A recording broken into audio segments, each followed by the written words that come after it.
38,000 plus in the stands was England manager Sven-Göran Eriksson and his companion. Dennis Bergkamp with a great opening chance. He lets go a cracker that hits the post. He'll get the rebound, take another go at it, but Shay Given makes the catch. 25th minute, Thierry Henry sets up a nice play here. Little pass to Lusny, who's in the clear to send it in front for Sylvain Wiltord. He's got the easy tap in. 1-0 Arsenal. Shay Given leaving a wide open goal for Wiltord.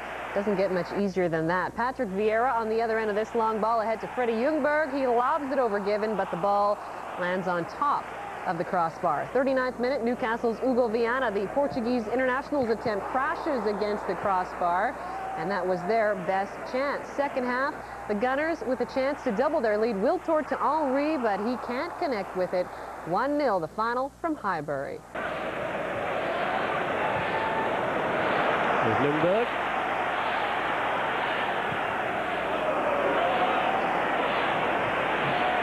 Darren Hughes to Thierry Henry, who's got Lusny in support just behind.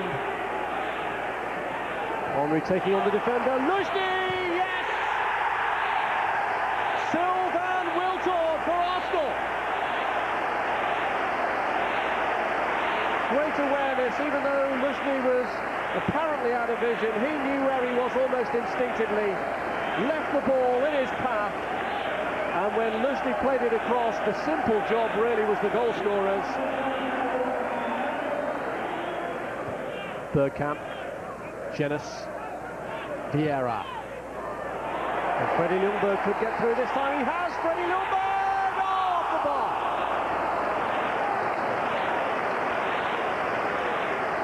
Well, it's almighty relief for Andy Griffin that he didn't make the most of this, because I think the Newcastle defender had really given up on it.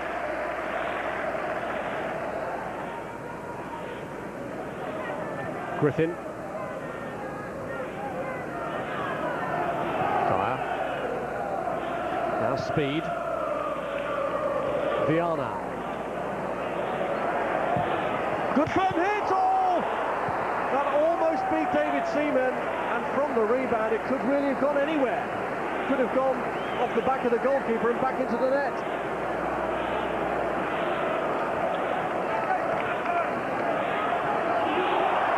Viana seemed to push Wiltord out of the way then.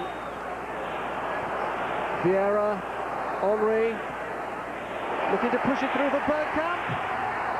And between them, Given and Aaron Hughes holding off.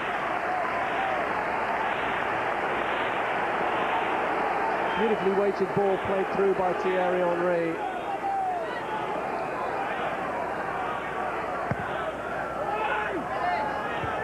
Vieira. Challenging with O'Brien. He's lofted it up for Seagull, and Freddie Ljungberg! Saved by Given. He was onside.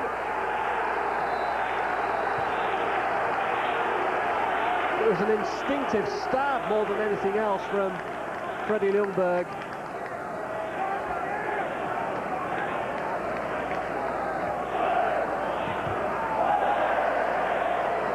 Hitting the face by a ball, Speed rather, hitting the face by a ball from his own colleague. Ljungberg through, Wiltord, oh, and Henry completely misses his kick. Ended up taking a whack at fresh air then, Thierry Henry, after a move that seemed destined to produce goal number 2.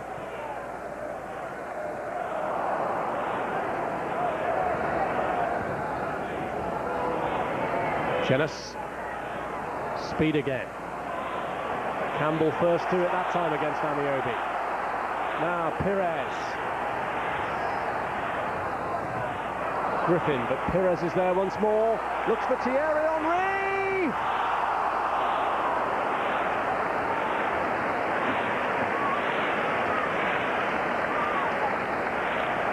Well, he slipped it wide, but Pires played an immaculate ball through to him. Pires. Vieira going up on the outside.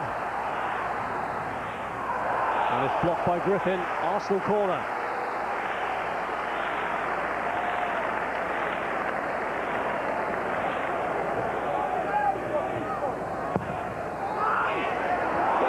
Right across to Seagull.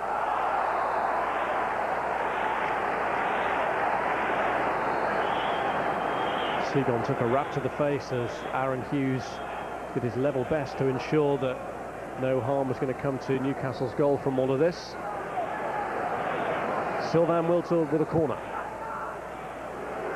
Here's Oleg Luzhny. Seagon lets it run, Pires!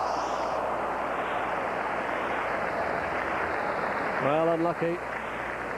He was sharp on the reactions there, Robert Pires. May not have expected it to get as far as him.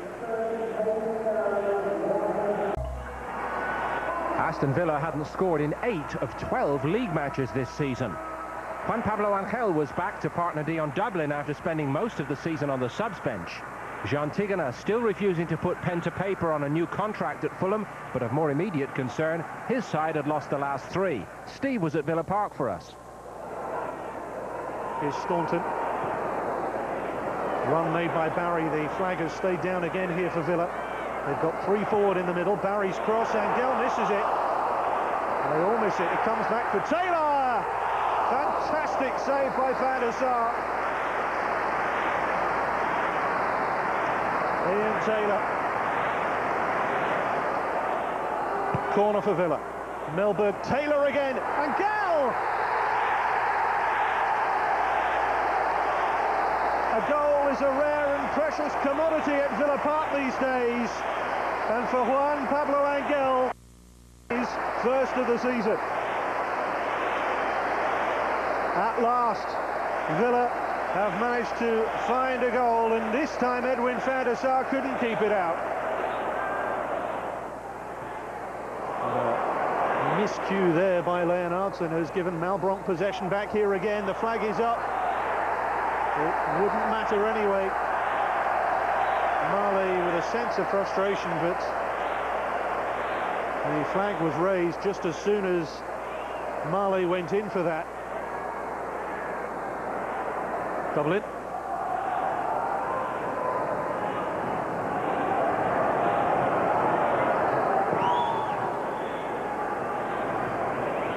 Flicked by Marley. Belmonte. Neatly worked by the front two. Finnan joining the attack. It's Samuel. Belmonte going for it. Flag stayed down. Belmonte! An equaliser for Fulham. And Luis Belmonte slides it in to the delight of the travelling fans. Gareth Barry with a really positive run down the Villa left here. He's got 2 in the middle. One is Leonardson. The other, arriving with the goal, is Marcus Olbach. His first league goal for the Swede. Marcus Olbach took control. He made it his. But the assist certainly from Gareth Barry. 2 in the middle. Dublin's 1. Olbach's the other. Olbach's header. Leonardson! That was a cracker! At the Holt end, Oyvind Leonardson scores Villa's 3rd, and surely he's wrapped up all 3 points. There were fireworks at the Reebok as Johnson's former club Bolton tackled West Brom, the Barclaycard English Premier League's bottom 2. Sam Allardyce had been talking of sleepless Saturday nights. Would this turn into another Wanderers' nightmare?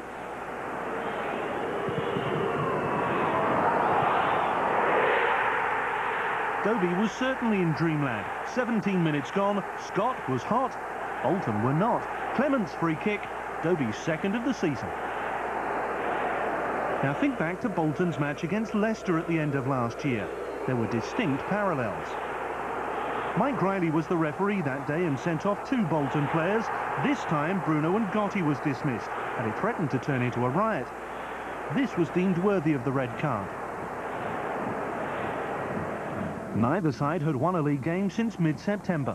It was a contest between the team with the weakest defence and the Premiership's most frequent losers.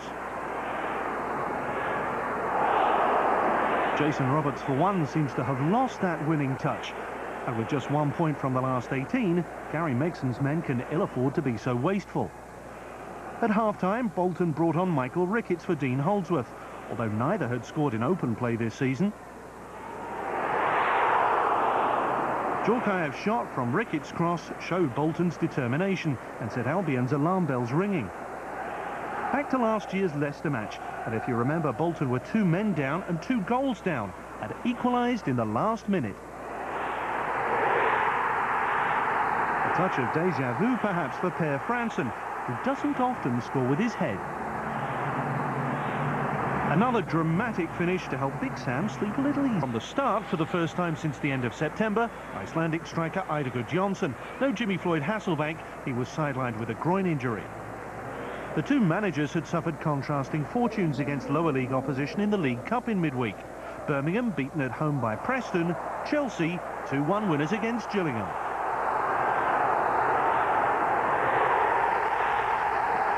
And after just 3 minutes, Chelsea took the lead. An instant impact from the Iceman and a timely reminder to would-be buyers of Gudjohnsen's qualities in front of goal.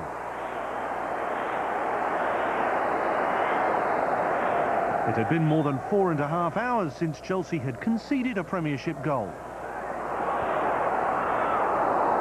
But when the defence was exposed, Paul Devlin couldn't capitalise. With Lampard and Petit cast in midfield and Zola directing, it was quite a Chelsea production. Gudjohnsen, though, was centre stage, taking the applause from the crowd. Almost a carbon copy of the first, to double the striker's tally for the season. As one of the great Manchester United defenders, Steve Bruce has been used to solid foundations at the back, but it's now 9 matches since a Birmingham clean sheet. In fact, they've only had 1 all season. And when the imperious Italian's on this sort of form, he's quite irresistible. Zola's 9th of the season to lead the chase for the Golden Boot. Gudjohnsen was on course for the first hat-trick between these sides since Tommy Langley back in 1977.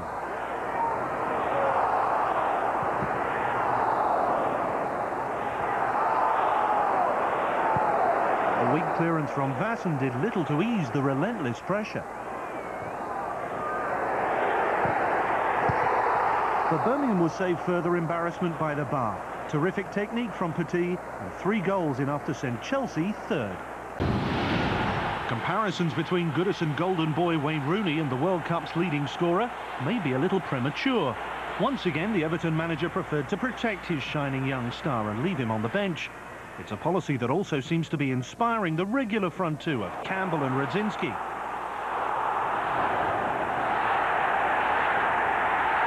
That's now a goal in each of the 4 months of the season for Thomas Radzinski.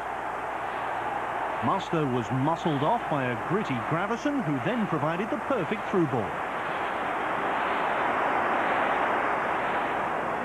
The corresponding game last season had been won by Alan Kirbishley's men, but Everton under David Moyes are a quite different proposition.